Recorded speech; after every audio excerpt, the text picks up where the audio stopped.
están, amigos de Página Abierta con la educación? Nada educa más que la cultura. Apreciar el arte, apreciar la música, poder interpretarla es maravilloso. Poderse expresar a través de cualquiera de las manifestaciones culturales. Por eso me complace enormemente compartir este espacio con un promotor cultural de las plásticas, a través de su galería, a través de su apoyo moral y, por qué no, económico, cuando le compra pinturas a los pintores de la plástica dominicana. Me refiero a Luis Felipe Cartagena. Luis Felipe, debo decir, además de esta vocación cultural, tiene una vocación política. Fue candidato a senador por su provincia, la provincia de Sánchez, de María Trinidad Sánchez.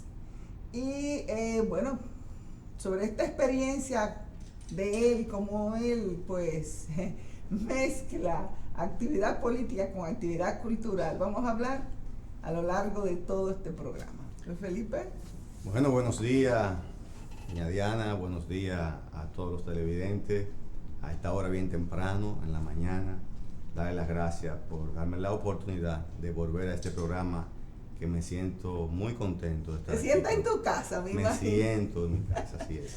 Sí, porque debo decir, señores, que tengo unos nexos afectivos desde hace mucho tiempo con Luis Felipe. Incluso él es el padrino de mi nieta mayor. Así es. Bien, Luis Felipe, ¿cómo llegas tú, que tienes una carrera de ingeniero, que es una actividad que ya de por sí en República Dominicana, cuando uno logra encontrar un nicho, cuando uno logra situarse políticamente, pues es una actividad muy lucrativa?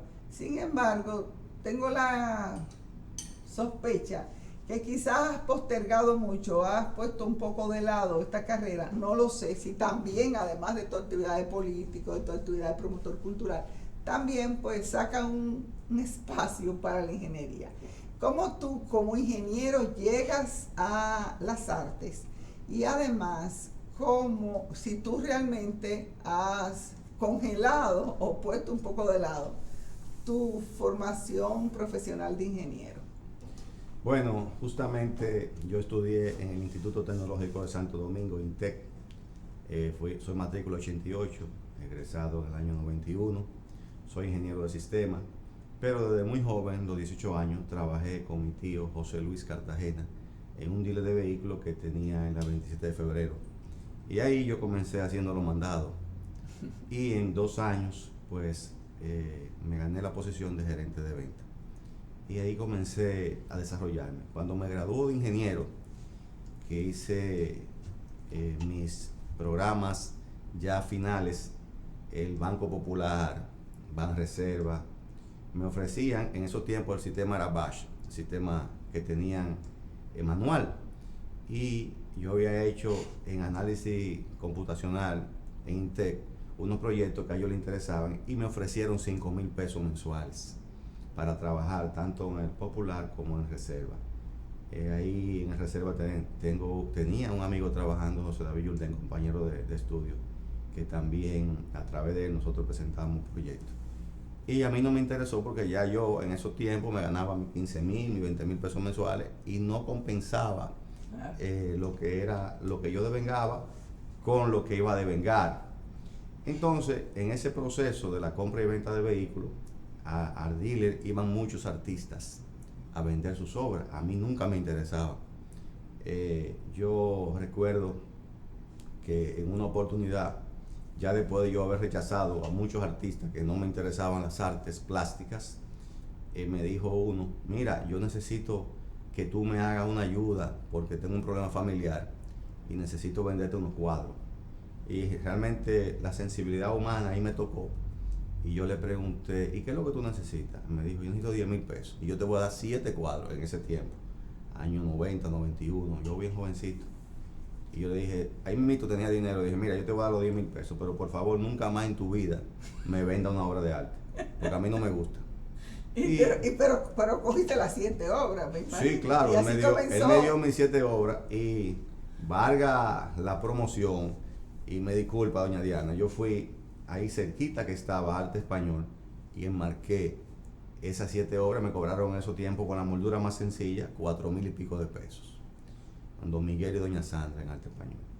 Pues luego yo puse esas obras en mi casa y un amigo mío de mi pueblo, de Nagua, y voy a decir su nombre por primera vez, que ya está en el cielo, al cual era un gran amigo, y de su familia también, Octavio Alonso, cariñosamente Muñeco, me dijo, Pipe, me dice así por mi papá, véndeme una obra de esa. Y yo le dije, no, yo no la vendo, pero me quedó la curiosidad. Y yo le dije, pero ¿cuánto tú me das por esa obra? Y me dijo, te voy a dar $1,000. Y yo me asombré porque el dólar estaba al 13 por 1. Eran 13,000 pesos. Yo tenía 7 obras, iba a recuperar mi dinero prácticamente con una. Y yo le dije, pero tú estás seguro, mira de quién es. Sí, yo sé de quién es.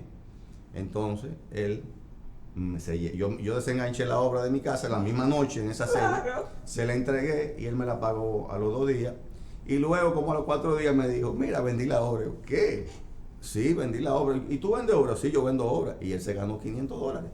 O sea, en esos tiempos que eran como 6,000 pesos. Claro. Yo me sorprendí y a partir de ese momento yo recibí a todos los artistas.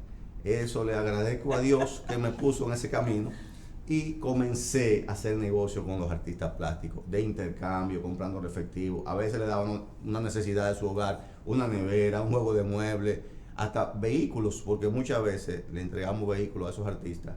Mi tío José Luis, que hacía más negocio que yo en su tiempo, y yo le hacíamos negocio de intercambio de artículos del hogar, de vehículos y muchas otras cosas. O sea que digamos que no fue precisamente el mecenazgo, sí la sensibilidad humana.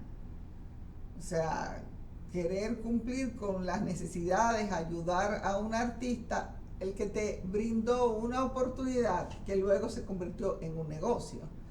Pero no fue originalmente el mecenazgo. Sin embargo, Luis Felipe, aunque sí podríamos decir que el mecenazgo, vamos a retomar el término, porque realmente fue algo social lo que te llevó. Pero normalmente ese término se usa para la persona que auspicia a un artista porque le ve sus potencialidades. Tú realmente desconocías las grandes potencialidades que tenía esta persona que te vendió esta obra, la cual fue reconocida por la otra persona, lo cual significa que no estábamos hablando de un desconocido. Entonces, ahora que tú te dedicas a esa actividad, ahora que yo me imagino que tú de una manera u otra te has tratado de pulir, te has tratado de imbuir, de poder evaluar la obra de arte para así cuando tú adquieres, además de tu sensibilidad social, pues está también la protección de tú y tu supervivencia y tu patrimonio. Entonces, ¿cómo tú realmente te haces una persona que, si no se puede considerar de crítico, pero sí de conocedor de arte? Bueno, después que ese proceso que le expliqué, pues me fui puliendo, porque como le dije en principio, a mí no me gustaban por ignorancia, por falta de educación en las artes plásticas. Recuerda que yo vengo de un pueblo, en el municipio de Nagua, y llego a los 17 años a estudiar aquí en Santo Domingo. Y justamente no tuve esa educación. No, y además que era en una universidad como INTEC, que es muy demandante. O sea, durante esos 3 años que tú tuviste que hacer tu carrera, tú no tenías tiempo para también comenzarte a pulirte en las artes. Sí, aunque por ejemplo, en mi provincia, en mi pueblo, quizás en los colegios debieron dar clases de pintura, como en esos pueblos han abandonado lo que es la música, la pintura, la literatura, la narrativa, ese tipo de cosas. Y justamente nosotros venimos con ignorancia. Sin embargo, después que yo comencé a estudiar los libros de arte, a conocer los artistas, a profundizarme, a tener lo que es la certeza de una obra original, de estudiar los rasgos de la pintura, lo que es la originalidad, valga la redundancia, La originalidad en cuanto a la temática. A la temática y a la obra en sí. Y a la obra en porque sí. O sea, cómo realmente el pintor hace sus trazos. Su caligrafía, su iconografía. Esas son cosas que el que compra y vende obra de arte debe de conocer para que no le lleve a su cliente una obra de mala procedencia o que no sea original. De manera que... ¿Es aquí frecuente el plagio? Lamentablemente sí, aquí hay muchos artistas importantes, muchos de ellos ya fallecidos, que lamentablemente hay, como llamo yo, asesinos del arte, que tratan de plagiarlo, de copiarlo, de poner su firma, y nosotros, los que somos conocedores del arte, sabemos cuando una obra es falsa y cuando una obra es original. Esas personas que hacen eso, me imagino que nosotros ya en la Asociación de Galerías estamos trabajando para que podamos, en conjunto con todos los dealers de arte, podamos nosotros, a través de la Procuraduría General de la República o a través de algunas instancias de la Fiscalía, poder combatir ese delito que es lucrativo para ellos y que nos hace tanto daño, no solamente a la cultura del país, sino también a los artistas con su derecho de autor. Y además incluso a la actividad turística, porque algunos de los turistas que vienen, pues como es frecuente en muchos países, pues podrían tratar de adquirir una obra, y si son pues timados, pues se sentirían que República Dominicana no es un buen destino ni para volver ni para invertir en arte. Eso es así. Inclusive le voy a poner ejemplo. Yo tengo una página web, una de las páginas más importantes que tenemos en el país, www.galeriadeartechanel.com, y a través de esa página me contactan muchas personas de internacionalmente y nacionalmente, y he tenido que escuchar con mucha tristeza cómo esos extranjeros que usted menciona, por ejemplo en la zona de Bávaro, Puerto Plata, lo han timado, lo han engañado porque le venden obras pensando que son de un artista, enseñándole los libros, y lamentablemente cuando se van a su país no tienen nada. Por eso es importante que esos turistas, aunque muchos de ellos no nos podrán escuchar ahora mismo porque no tienen la frecuencia, ¿verdad? Pero es importante que la dirección de hoteles ponga ese aviso, porque están engañando a muchos turistas con obras de arte falsas. Se la llevan pensando que tienen una obra original de la República Dominicana, y eso es muy peligroso. Y independientemente de que un crítico, de que una persona que conozca a ese artista pueda ver los trazos, como tú dices, la iconografía, la originalidad, en fin, pueda identificar esa obra es de alguien. La mayoría de las obras de las grandes artistas no están codificadas, no están numeradas. No existe un catálogo, algo que recoja las obras de alguien, y que podría ser que aparezca una, pero no que aparezcan varias. Bueno, en el caso de algunos artistas sí, pero recuérdese que nosotros tenemos artistas de principio de siglo pasado, y en esas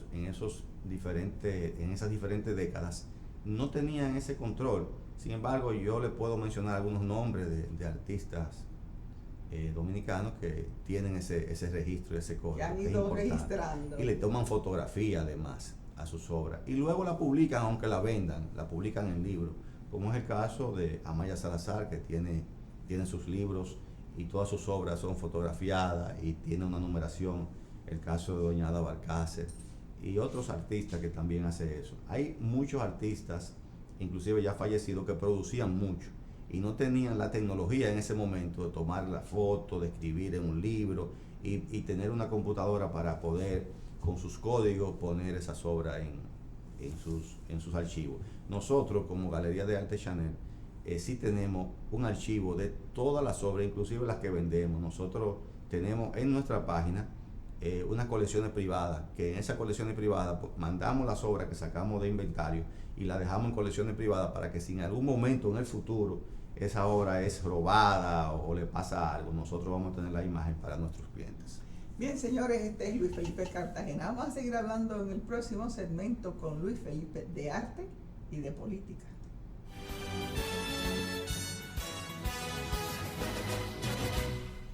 Bien. bien, Luis Felipe. Y en el caso tuyo, o sea, quedamos en cuando te inicias en la actividad. ¿Cómo llega ese Luis Felipe que se inició a ser hoy el dueño de una de las galerías de arte más importantes del país, que no solamente está en lugares tan emblemáticos como el Malecon Center, sino que también está con una galería también en la zona turística más importante del país, que es Bávaro Punta Cana, correcto. En Bávaro Punta Cana, lo cual significa un egreso enorme, porque estamos hablando de locales que tienen un costo de mantenimiento, tienes que tener una vigilancia, o sea, tienes un gasto operativo muy grande. Y yo te pregunto también, y en eso quiero que abordemos un poco del turismo, ¿cómo tú puedes ahora, en el marco de esta crisis del turismo y de esta crisis económica en general, que la gente pues ha reducido enormemente sus egresos, sus gastos, cómo tú te has podido mantener? Primero, ¿cómo llegaste? Y luego, ¿cómo te has podido mantener en el marco de esta crisis? Una pregunta un poco larga. Doña Diana, que el éxito en cualquier actividad lo hace la constancia en el trabajo. Ser constante, no importa si hay tiempo bueno o si hay tiempo malo. Hay que ser constante y hay que trabajar en esa dirección. Sin embargo, usted tiene que tener también una visión y tiene que tener también saber ya a lo que usted está. Por ejemplo, como mencioné anteriormente, Galería de Arte Chanel, no entra una obra a su galería si no es chequeada su procedencia y chequeada que sea una obra original, para quien adquiera una obra en nuestra galería pues tenga la garantía y la certificación de que está comprando una obra auténtica. Pero además, lo que es la galería de Bávaro Punta Cana, igual que la galería de Nagua, María Trinidad Sánchez, la cual trabajamos por cita. En Nagua la instalamos en el año 2004 y en Bávaro Punta Cana el 9 de febrero del 2011. Y ahí trabajamos por cita, tanto en Bávaro como en Nagua. Pero yo hice eso como un aporte cultural a la zona este para que tengan una galería de autores importantes de la República Dominicana, porque es importante mencionar que nosotros nos especializamos en arte dominicano. Y en el municipio de Nagua, que trabajamos por cita, como dije, como un aporte cultural a mi provincia, a mi pueblo, instalamos la primera galería de arte en ese momento del municipio de Nagua, en la provincia de María Trinidad Sánchez. Y aquí en Malecon Center, que inauguramos en el 2005 esa galería, que además en el 2006 hicimos un concurso de murales, lo más grande que ha existido en la República Dominicana, y ahí se derivó muchos murales que hicieron algunos políticos, el ex vicepresidente de la República y otro político, en lo que son los murales. Y me siento muy contento de que nosotros podamos desarrollar y apoyar a los artistas en esa dirección. Y realmente... O sea, déjame cortarte ahí, que esa expresión tan importante que hay hoy, hasta en la ciudad de Santo Domingo, en paredes muy grandes, paredes muy emblemáticas, paredes de una gran circulación, pero además en provincias como Hermanas Mirabal, sí. Hermanas Mirabal, o sea, y no solamente yo que me encanta el arte muralista, debo decirlo, inclusive en ciudades como Toronto, en ciudades que están todas llenas, todas las paredes, Bruselas también, en Bruselas hay mucho, inclusive de temáticas, de temas nacionales, como por ejemplo sería el autor de una tira cómica que se llama Tintín. Entonces, para los de la cultura francesa es una tira cómica muy emblemática, y en cualquier punto de Bruselas en que tú te muevas, tú te vas a encontrar una imagen, ¿no?, de esta tira cómica, que realmente es emblemático de lo que es ser Bélgica. Entonces, a mí los pueblos dominicanos, como Hermanas Mirabal, pero hay otros también, que ahora no me vienen a la memoria, que están llenas de murales. ¿Tú te sientes un poco como el impulsor de esa actividad? No realmente, porque esto ha existido. Lo que pasa es que en ese momento me llamaba la atención porque yo veía que al tema de los murales no se le ponía atención, no se producía, y conjuntamente con lo que fueron los jurados, el maestro Guillo Pérez, Abil Peralta Agüero, Rolando Leclerc, Virginia Goris, y los que ayudaron a la inversión, que fue el señor Jesús Rodríguez Sandoval, Miguel Pimentel, en ese momento también Guagua Verdi y Ludisa Caremar, apoyaron para que nosotros podamos entregarle a 38 artistas, 37 nacionales y una invitada internacional, los fondos por lo menos para comprar la tela y la pintura para que ellos puedan trabajar y puedan participar en ese premio, la cual resultó ganadora Rosalba Hernández, con una obra, una perspectiva de la ciudad en blanco y negro.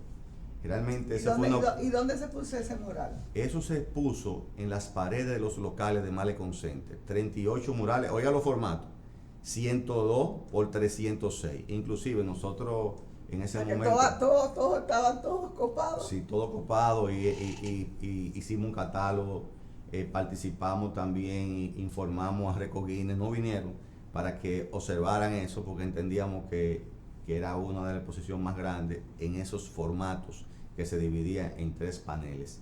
Pero realmente yo me siento muy orgulloso de que en ese año pudimos hacer eso, porque además personalidades críticos de arte como Abil Peralta Agüero me llamó felicitándome por esa iniciativa de impulsar los murales. Recuerden que aquí vinieron artistas españoles como el caso de Bela Zanetti, que era muralista, y en el Congreso Nacional y en otras instituciones, en la Secretaría de Trabajo, en la UAS tienen murales. Pero sobre todo, yo tengo que decir, y ahí le voy a hacer una promoción, a la iglesia de San Cristóbal.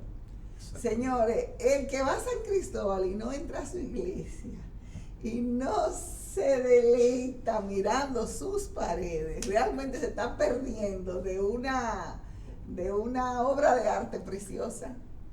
También Amable López Meléndez nos felicitó, otro crítico importante de nuestro país que produce escritos semanales de arte, y la verdad que nos sentimos contentos, y luego de ahí comenzaron a hacer otras actividades de murales que están las reseñas periódicas de esa época, año 2006, concurso de murales Malecon Center 2006, y realmente fue un gran concurso, como hablé, y Guillo Pérez fue el presidente del jurado de esa selección. Qué bien. Felipe, además de la plástica, que no voy a terminar con ella porque creo que hablar de Luis Felipe es hablar de la plástica, tú realmente sé que estás auspiciando, o sea, no te has desprendido, vives en Santo Domingo, tienes tu mayor negocio en Santo Domingo, pero como tú muy bien dices, tienes una galería en Nagua, lo cual no creo que en todos los pueblos haya una galería a la cual tú asistes por cita para valorar las obras que te van a llegar para los clientes, pero está allí, que sería una especie de exposición, sería una especie de museo pintórico, o sea, de una pinacoteca, es una palabra, que permita que la gente vaya, pues se deleite, aprenda, porque realmente la apreciación, ya que no se da en la escuela, desgraciadamente, la gente va a tener que aprenderlo por sí mismo, y para aprenderlo por sí mismo tiene que estar expuesto a ello, tiene que conocerlo, porque nadie ama lo que no conoce. Pero también sé que tú en tu pueblo también auspicias la producción literaria, y precisamente aquí, aunque tú no lo sabías, tengo una obra que es de reciente publicación, precisamente de la editora Manatí, donde tú pues estás auspiciando a Estanislao Peña, que es un escritor de tu pueblo, en su obra Las tardes de la señora Jones. ¿Tú me puedes hablar un poquito de ese libro y cómo tú te conviertes en auspiciador? Bueno, realmente nosotros somos amantes de las artes en todas las ramas, y Estanislao Peña es un gran amigo del municipio de Nagua, escritor que ha escrito ya 7 libros entre cuentos, novelas y obra de teatro, que esa es su primera obra de teatro. Pues me llamó y yo le dije que con muchísimo gusto, a través de la Fundación Dr. Luis Felipe Cartagena Pérez, quien era mi abuelo, que estamos ya dándole los toques finales. O sea, tú creaste una fundación para honrar a tu abuelo. Así es. Y es el que auspicia estas... No solamente eso, nosotros vamos a trabajar en todas las áreas. Mi abuelo fue un gran médico de la provincia de María Trinidad Sánchez, que ejerció por 55 años la medicina con vocación de servicio, sin importar si usted tenía o no tenía dinero. Lo importante era dar el servicio, curar al paciente, y luego si tenía pagaban, si no tenía le mandaba un saco de yuca, un pollo o lo que fuese, y él lo recibía con agrado, porque era un médico de vocación. Mi abuelo, que estudió en la UAS y hizo un posgrado en la Universidad de Río Piedra, en el año 1944 llega a Boca de Nagua, y ya cuando tenía 2 días haciendo una pasantía, él no aguantaba porque tenía que ir a letrina y ese tipo de cosas, y no aguantó eso, pero sin embargo, cuando viene un paciente en una litera, o sea, en una yagua, con el intestino fuera de su cuerpo, él preguntó, ¿y dónde llevan ese paciente? Y era en Matanza, era la ciudad más importante de Julia Molina en ese tiempo. Y le dicen a mi abuelo, no, va para Sánchez para coger el tren y llegar a La Vega, y de ahí operarlo. Y mi abuelo dijo, bueno, pero si lo mandan para allá se va a morir. Y él, con los utensilios de la época, como me contó él, operó a ese paciente, y ese paciente se le salvó la vida. Y él vivió más que mi abuelo, porque mi abuelo murió en el 2001 y él murió posterior a la muerte de mi abuelo. Lo que eso marcó la necesidad de un médico en esa provincia, María Trinidad Sánchez. Y él, como tuvo la vocación de servicio, yo quiero honrar a mi abuelo a través de esa fundación y ser igual que él, tratar de ayudar a todos los necesitados a través de la fundación, y en la parte médica, en la parte de medicina y eso, poder colaborar lo más que podamos. Ok, vamos a hablar primero de tu colaboración literaria. ¿Quién es Estanislao Peña y cómo llega a ti? Como dije, es un gran amigo, y él me llamó para este libro porque lamentablemente, aunque en la puerta de circulación me di cuenta quién era la encargada cultural nueva, porque en la cultura en los años anteriores en mi provincia no se apoyó. Hicimos un acto donde me di cuenta quién era la encargada cultural, y lamentablemente no se apoya ni siquiera para este tipo de cosas. El Ministerio de Cultura, que yo entiendo que está haciendo una buena gestión, tiene que aportar a las provincias donde hayan esos talentos, a que estas cosas se hagan, que no tenga que ser una persona que a veces tiene que buscar los dinero para hacer eso, cuando el Estado debiera proporcionar los recursos para hacer este tipo de obras, porque, como digo yo, lo que son escritores, poetas, son embajadores de la cultura, y hay que apoyarlo.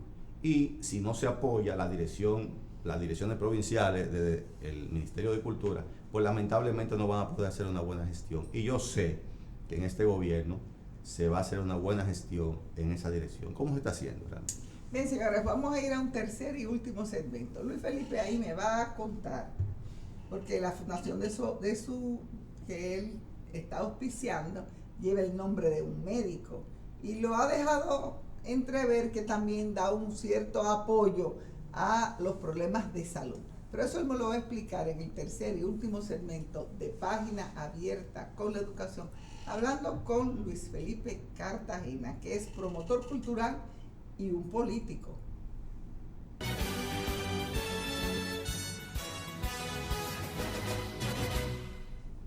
Bien, Luis Felipe, la fundación es el doctor Luis Felipe Cartagena Pérez.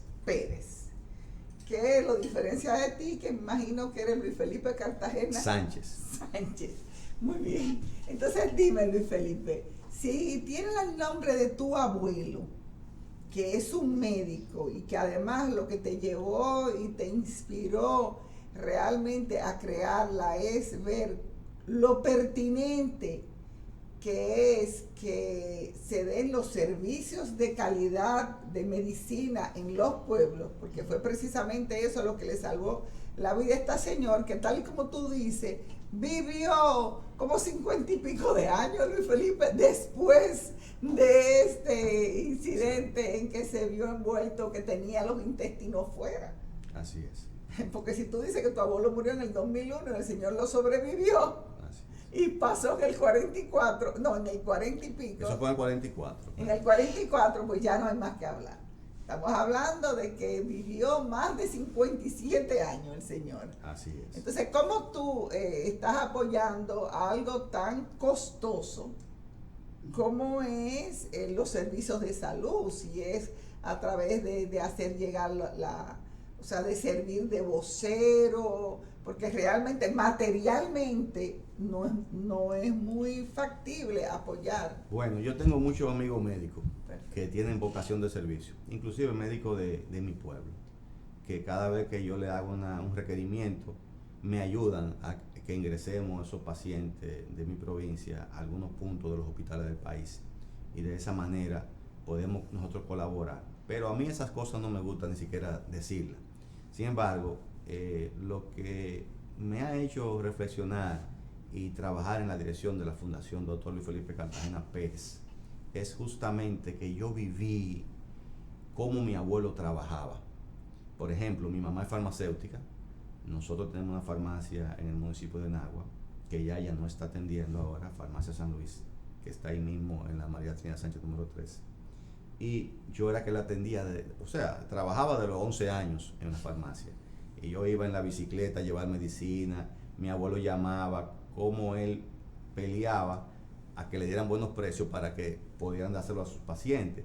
Pero además era una persona equilibrada, que allá en el municipio de Nagua en esos tiempos habían varias farmacias, como por ejemplo la doctora Dulceyé, la doctora Zenaida, el señor Tapia, la farmacia San Luis. Tal como tú estás diciendo, realmente no eran farmacias donde lo que había era un simple comerciante. Porque tú estás hablando de que tu mamá era farmacéutica, claro. Y cuando hablas de las otras farmacias, dice la doctora tal, la doctora cual. Claro. O sea que esas farmacias de tu pueblo tenían a personas egresadas de la escuela de farmacia, de la Facultad de Ciencias de la Salud, de alguna universidad. De la UAS. De la UAS sobre todo. Y esas farmacias, todas, mi abuelo mantenía un equilibrio cuando llamaba a pedir una medicina. Yo le protestaba, ven acá, ¿por qué usted pide a otro lado si yo soy su familia? Me dijo, no papá, hay que comprarle a todos. Hay que comprarle a todos porque debe de haber un equilibrio. La verdad que eso me marcó mucho porque él buscaba el equilibrio diario para la producción de esas farmacias y que pudieran vender sus productos. Y la verdad que me siento muy orgulloso de esas acciones. Que él, además de asegurarle un cierto flujo de venta a las farmacias de la competencia familiar, también pues, como hacía esa actividad, podía solicitarles que rebajaran los precios y que le saliera a su cliente un poco más barato. Sí, así mismo. Y además, mi tía Dálida Cartagena es tecnóloga médica y trabajaba en la clínica. Y en muchas oportunidades, tenía ella que hacer los análisis gratis, porque mi abuelo tenía una sensibilidad humana muy profunda y él no dejaba ir a un paciente sin resolver su problema. No importa, repito, que tuviera o no tuviera dinero. Y eso era muy importante. Qué bueno, Luis Felipe. ¿Y es eso lo que te hace, pues, llegar a la política? Precisamente esa sensibilidad. Yo le puedo decir. Y ese quizás convencimiento de que a través de la actividad política se puede, pues, aportar a la sociedad. Así es. Pero le voy a decir esto. Mi abuelo era reformista. Y yo recuerdo, yo con 7 años de edad, 8 años de edad, en el año 78, cuando ganó Antonio Guzmán, yo voceaba, siendo un niño, con el gallo colorado, vamos a hacer un asopao. Y yo iba en contra de los intereses de ese momento de mi abuelo. En el año 86, él fue precandidato a senador por el Partido Reformista y ganó un plebiscito, que yo tenía 16 años, en el Manantial de Nagua. Y se lo arrebataron porque eso eran asuntos manuales, le cambiaron las urnas y ahí él renunció a ese partido. Y luego, posteriormente, pasó con el doctor José Francisco Peña Gómez, porque yo se lo pedí siendo muy joven, porque tenía ese lineamiento socialdemócrata. ¿En qué año pasó a...? Mi abuelo ya pasó 3 años después, porque él se quedó en el año 89 con José Francisco Peña Gómez, cosa que me sentí muy contento, porque yo le pedí eso a él y tuvieron una reunión. Inclusive mi abuelo es el padrino del actual ministro del Interior, mi amigo y hermano Chu Vázquez, que está haciendo un trabajo extraordinario en el Ministerio de Interior. Qué bueno. Y entonces, Luis Felipe, cómo tú te perfilas en la actividad política? ¿Cómo sientes que... Mira, yo soy un político de formación, formado por Atoy de Can Jiménez, Peña Gómez, Rafa Gamundi, que esos líderes importantes del PRD histórico. Y justamente la actividad política es algo muy serio. A través de los partidos políticos llegamos al poder para hacer las transformaciones que necesita la sociedad. Y eso tenemos que entenderlo. Tenemos que entenderlo porque a veces hay políticos que realmente no tienen formación, que llegan a las posiciones y hacen diabluras que no son correctas. De manera, por ejemplo, este gobierno que es socialdemócrata, yo sé que va a ser un gobierno para la gente, un gobierno que lo está haciendo bien y que a pesar de la pandemia que nosotros estamos viviendo, está sacando de abajo para poder hacer las cosas correctas. Y una de las cosas, señores, es la política de vacunación. Precisamente se ha bajado, yo creo que en ningún país se ha bajado a 12 años. O sea, ahora con las nuevas vacunas, con las vacunas Pfizer que llegaron, pues se está tratando de cubrir a toda la población dominicana, señores, a partir de 12 años hasta los 17, porque ya todos sabemos que desde hace un tiempo se está cubriendo las de 18 años en adelante. O sea que si aquí ha habido rebrote, no ha sido porque el gobierno no ha hecho su esfuerzo enorme. Así es. Ha hecho un esfuerzo enorme, pero ha habido muchísima gente que realmente ha irrespetado el protocolo de compartir y que es lo que ha determinado. Y además la reticencia de alguna gente a vacunarse, vamos a hablar claro. Eso es verdad, pero también en beneficio del gobierno hay que decir que ya tenemos 5 millones y pico de vacunados, incluyendo 1 millón y pico con las dos dosis.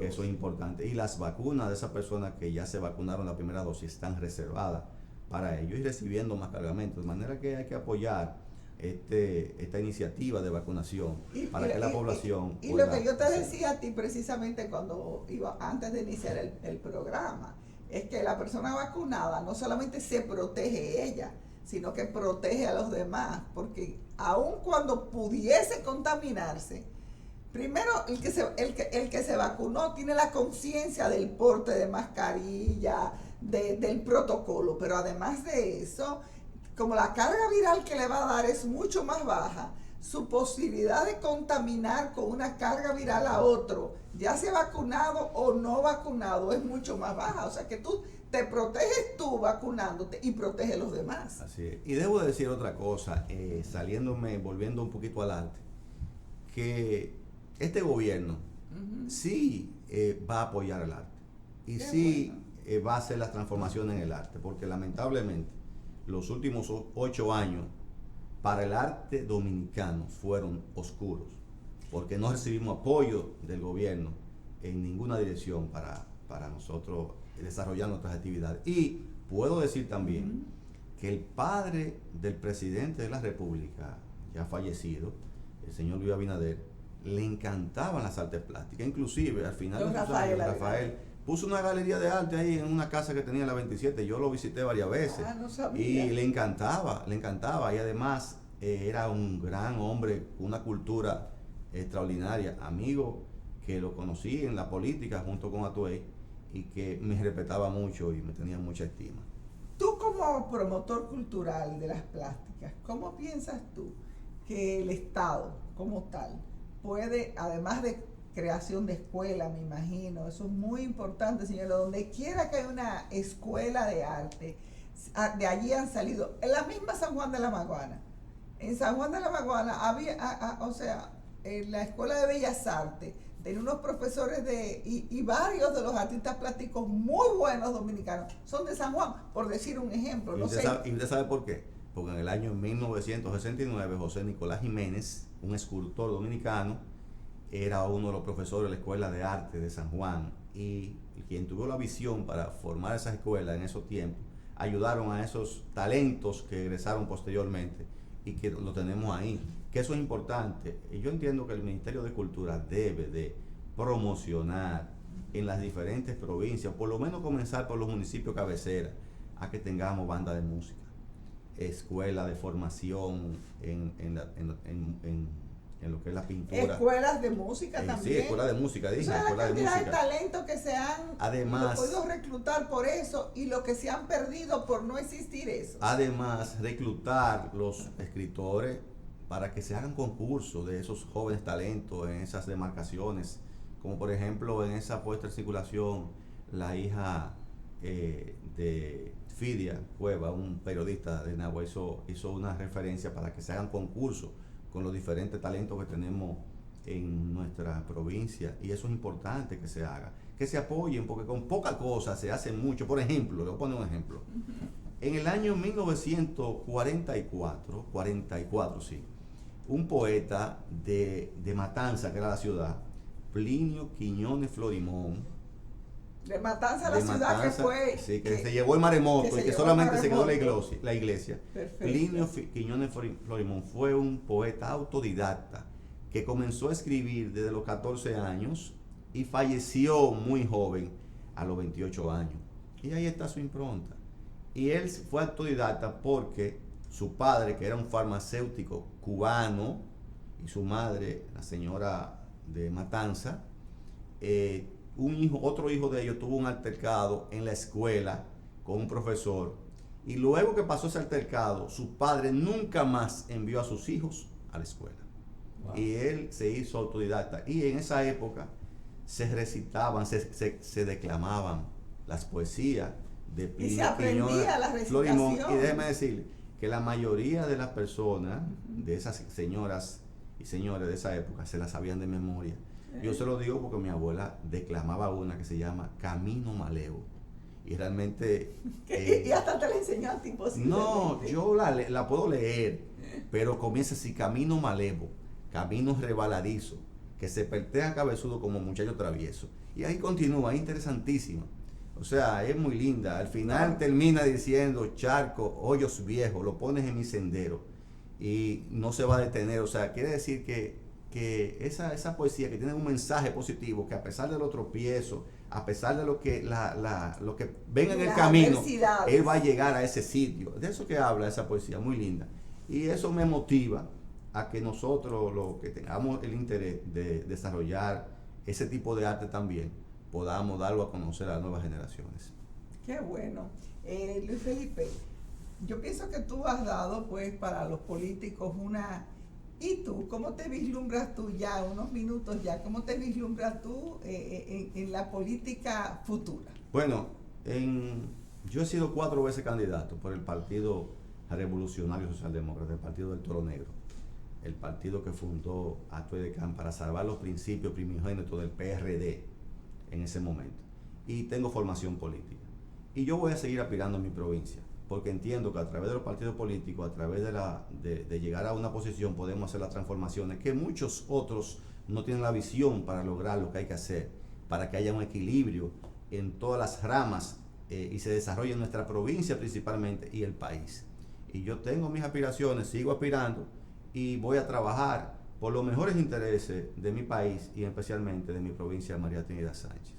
Bueno, señores, este es Luis Felipe Cartagena. Luis Felipe, como ustedes pueden ver, es un promotor cultural a carta cabal. Se hizo él mismo, se hizo profesional de esta actividad a través de la práctica, pero además es un político que mantiene su interés en sanear la política, en mostrar que porque tú incursiones en la política no estás maleado y está dispuesto a hacer lo mejor por su provincia.